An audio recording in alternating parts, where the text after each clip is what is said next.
What's up, guys? Skylos here with Gears of War Lessons, and this is episode 6, I believe. And I'm doing something a little bit different this week. Instead of lessons, where we're talking a little bit about the PAX videos that came out this week, because Gears of War 3 was playable at PAX. So I haven't noticed no one's done a real proper analysis of the videos yet. I've seen a few different posts breaking stuff down, but I figure I'd go ahead and look at a couple of the maps. We're going to look at Mercy and Thrashball. I'm going to look at the overlays, and I was able to watch enough videos to be able to get a good feel for how those maps are laid out, and then go through a video just with a bunch of clips from different YouTube videos and point out some of the things that you might have missed if you were just browsing through casually. So no specific tips this week, just gonna be doing this kind of stuff. Probably come back next week with another lessons episode, but I imagine a lot of people are interested in seeing what Gears 3 has to bring here in a couple, I guess like 3 or 4 weeks. So alright, let's go ahead and start by doing the map layout of Mercy. Alright, so Mercy is probably one of the maps I saw played the most during the videos. It was both Mercy and Thrashball, which obviously the two that I'm going over, but Mercy is this very bright map. It's set in a, I don't know, it looks like it's up in the mountains or something, but its format actually reminds me a lot of War Machine. You can kind of see in this picture how at the top there's the steps that lead up to the top balcony, and then from that top balcony you can shoot down on pretty much everyone. By default, they had a mortar spawning there, and I imagine it probably swaps out with a molter. But I think controlling that top area is probably going to give you control of that whole bottom area. And in that sense, it seems like it'll be very similar to War Machine, which I'm personally excited about. I love War Machine, so anything that's similar would be nice. But the one difference is, and I'll go ahead and switch over to the map view. The one difference is that there's a more complex bottom area where it's like a separate room, so you can't really cover it from top. So what you're going to probably have is lots of action at the top of the map to get control of that top balcony. And then you're going to have a lot of action also working in that bottom area depending on where the weapons spawn.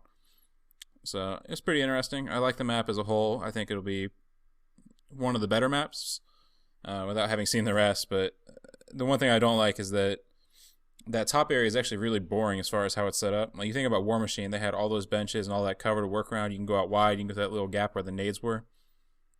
Or piss, I can't remember what was over there, but you can go through that gap. And in this case, all you do is you go up the stairs. There's some cover on the left, and then you can also roll into like this little room area behind the stairs themselves. But I mean, what's going to end up happening is both teams are just going to arrive there at the same time and then sit there lancering at the steps. So it'll be interesting to see how that plays out. I think competitively we'll probably end up putting like a sniper or something up there. But I'm worried about a stalemate scenario on the steps because of how it's set up. Doesn't really encourage any kind of 1v1s. I like to see some kind of cover up there. As far as the bottom area, it's really hard to see in the videos, so I didn't really see it that often. It's hard to pick out. And obviously there's more going on over in the areas where these little huts are. It's in the northwest corner, northeast corner of the map. And it's just like a small room, kind of like how, I think about like Avalanche, how they have the bottom area by the truck. So you have like these separate small rooms. But they're a little bit larger, so you can theoretically get some nice battles going on in there, but I'm not sure what kind of action will be happening on that side of the map in execution. Maybe it comes into play more during King of the Hill or whatever they're calling the game type now. So let's go ahead and switch over to Thrashball.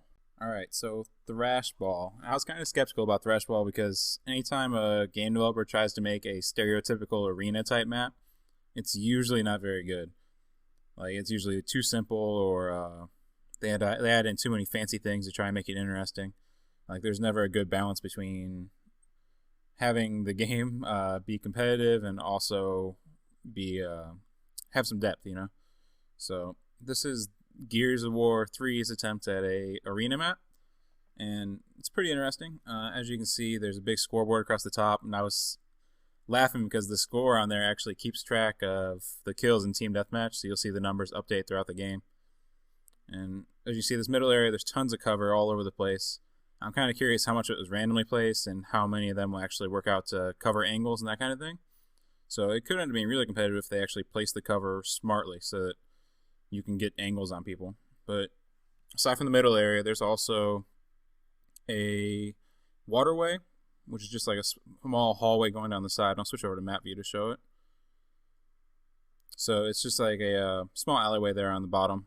And you run down it, there's a small room in there. And again, my complaint with Mercy also applies to that area. It's really narrow, and there's no cover. So if someone sets up, I don't think you can push across the flank. Like, you need to get someone off that wall first. So you can get up, you can get into that middle area and go out the middle, but I don't think you'll be able to push over to their side very effectively as long as one person's watching. So it'll be interesting to see if that actually comes into play that often. But it seems like its primary purpose was a flanking role or to get control of the middle area. And then in the center of the map, the scoreboard actually drops down as an environmental thing. I couldn't tell if it was random or if something was triggering it, but it definitely does some damage. So aside from that, you have the middle area, the bottom area, and then at the top, you go up into like a stands type scenario, and you go up into the VIP booth, is what I'm going to call them.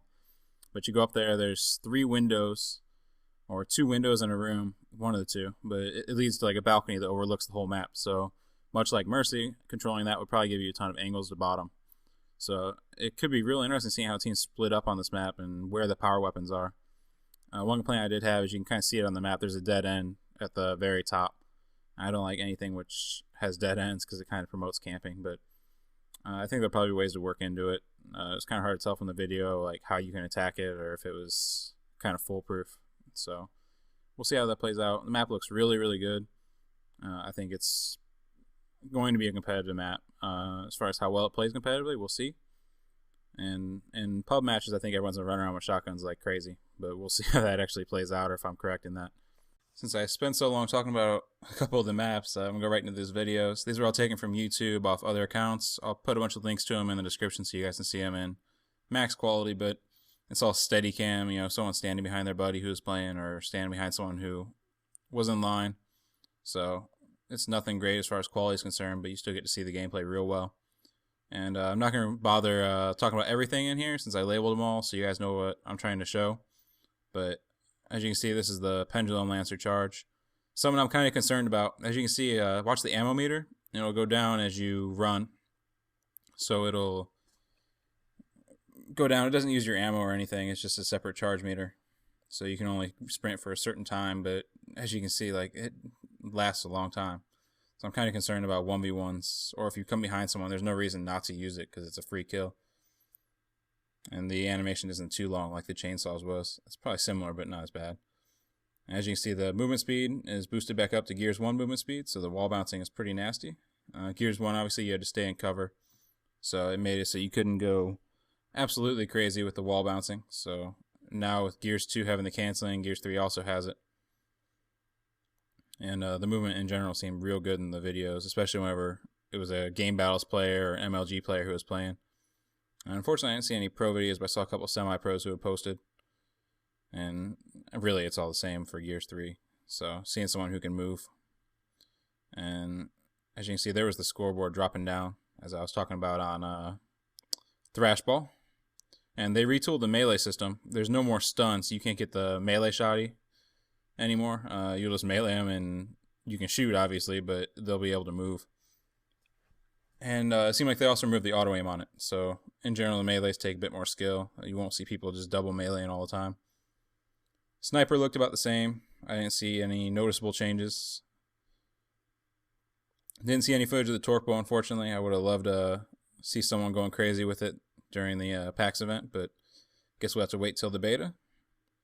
And as you can see here, the Pendulum Lancer is really, really strong up close. As I was talking about its recoil earlier, it really pays off with the damage. So I'm wondering if you get good enough if you can do kind of burst fires like a lot of automatic rifles in other games require. So it'll be pretty interesting to see how the balance works out between that and the regular Lancer. Shotgun range is something I'm really concerned about. It looks real similar to TU6 as far as being able to L-trigger real far and get easy downs. And you're going to see this next clip. He just L-triggers the entire time and gets some really long range downs. He has a little bit of support fire, but not much. You see on this next down, he hardly has any. So I think they might end up toning that down after the beta. We'll see. I have a feeling that the general community is going to be raging because I don't think it's what anybody wants, really. So we'll see how that pans out. And I think they want close range to be replaced by the sawn-off, which you see in the next clip. But watch the reticle, and this takes up 3/4 of the screen. And if you're close enough, it kills them. Basically takes no skill whatsoever, and it's going to encourage people sitting behind walls all day. So we'll see how that plays out. I'm not excited about that gun at all. I think that people are going to be raging about getting killed by it, but maybe the newbies will enjoy getting the occasional kill from it since it takes 0 skill at all. So that's it for the video. We'll go back to the lessons format in the next couple weeks before the beta. Probably going to do a public execution. I tried this week. I played like 7 or 8 games today and got matched up with people who were cheating or leaving or bots or, all that stuff that's comes with playing public execution. So, all right. Peace out, guys. Make sure you subscribe above. I'm trying to post these videos every week, and I've done it for the past 6, so we'll have more coming. Later, guys.